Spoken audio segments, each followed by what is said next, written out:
আমার নাম বুদ্ধদেব দাস। আমি Ilambazar government ITI electrician trade and instructor.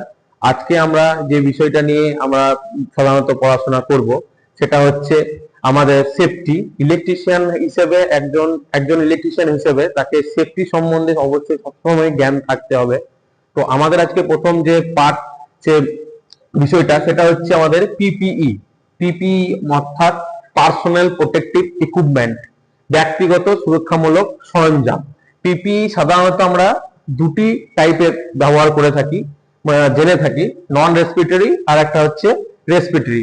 Non respiratory যেগুলো হচ্ছে সেগুলো হচ্ছে অশোষণ, অর্থাৎ কি যেগুলো আমাদের সাধারণত যে প্রোটেক্টিভ ইকুইপমেন্ট গুলো আমরা ইউজ করি সাধারণত সেগুলো বাইরের কোনো আঘাত থেকে বা ইনজুরি থেকে, সাধারণত মাথা, হাত, পা, মুখ এগুলো। আর রেসপিরেটরি হচ্ছে শ্বাসযন্ত্র, অর্থাৎ যেগুলো যে পিপি গুলো আমরা ইউজ করছি সেগুলো হচ্ছে বাইরে যে কলুষিত হাওয়া বা দূষণের হাওয়া যেগুলো আমাদের নাকের মধ্যে দিয়ে যে শ্বাস অঙ্গের ক্ষতি করছে, ঠিক আছে, এগুলো হচ্ছে আমাদের পিপি অর্থাৎ পার্সোনাল প্রোটেক্টিভ ইকুইপমেন্ট। এর মধ্যে আমরা একটা টেবিল আমরা সাধারণত জেনে থাকি। সেই টেবিল গুলো হচ্ছে কি সাধারণত আমাদের যেটা বেশি পরিমাণে পিপি ইউজ করা হয়, যেমন হচ্ছে আমাদের হেলমেট, সেটাকে আমরা শ্রেণীর প্রথমে রাখি এবং পর এইগুলো শ্রেণীগুলোতে আমাদের কিন্তু ইউজ হয়ে থাকে এই টেবিলটা, ঠিক আছে, পিপিই টেবিল, যেমন পিপি 1 থেকে পিপি 8 পর্যন্ত, ঠিক আছে। তো পিপি 1 এর মধ্যে যেটা রয়েছে সেটা হচ্ছে হেলমেট। হেলমেট আমরা জেনারেলি কি জন্য ইউজ করব?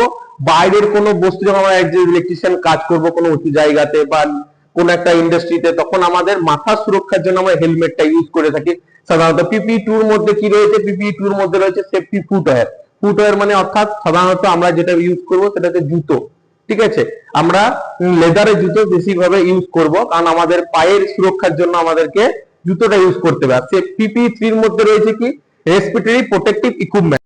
রেসপিরেটরি প্রোটেক্টিভ ইকুইপমেন্ট অর্থাৎ কি আমাদের নোসের অর্থাৎ নাকের সুরক্ষার জন্য যেগুলো সাধারণত আমরা ইউজ করে থাকি। আমরা যেমন করোনা পিরিয়ডে যেমন মাস্ক ইউজ করেছিলাম, সেই ধরনের মাস্ক কিন্তু আমরা প্রায় ওই ধরনের মাস্ক এবং একটু কি ফিল্টার জাতীয় মাস্ক আমরা কিন্তু ইউজ করে থাকি নোজ প্রোটেকশনের জন্য। পিপিই 4 এর ক্ষেত্রে কি হচ্ছে আর্মস এন্ড হ্যান্ড প্রোটেকশন, অর্থাৎ আমাদের বাহু বা হাতের প্রোটেকশনের জন্য আমরা কি হচ্ছে পিপিই 4 ইউজ করছি। পিপিই 5 এর ক্ষেত্রে কি আইস এন্ড ফেস প্রোটেকশন, অর্থাৎ আইস এবং ফেস প্রোটেকশন করতে গেলে আমাদেরকে ইউজ করতে হবে জেনারেলি গুগল এবং আমাদের একটা হচ্ছে মাস্ক টাইপের জিনিস, ঠিক আছে।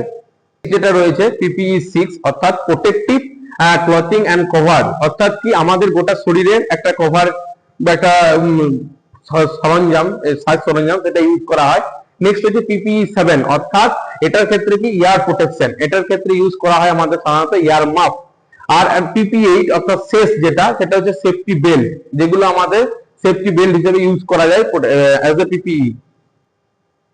আশা করি সমস্ত দর্শকবৃন্দ এবং ছাত্রছাত্রীর ক্ষেত্রে এই পিপিই বিষয়টা জেনারেল কনসেপ্টটা ক্লিয়ার হয়েছে। এই বিষয়ে তোমরা আরো ভালোভাবে আরো জানতে পারবে যখন তোমরা ইলেকট্রিশিয়ান হিসাবে বা যে কোনো টেকনিক্যাল ট্রেড নিয়ে পড়াশোনা করবে। এই বিষয়টা নিয়ে আরো ভালোভাবে কনসেপ্ট তোমরা কিন্তু তোমাদের পাঠ্যপুস্তকে পেয়ে যাবে। ধন্যবাদ।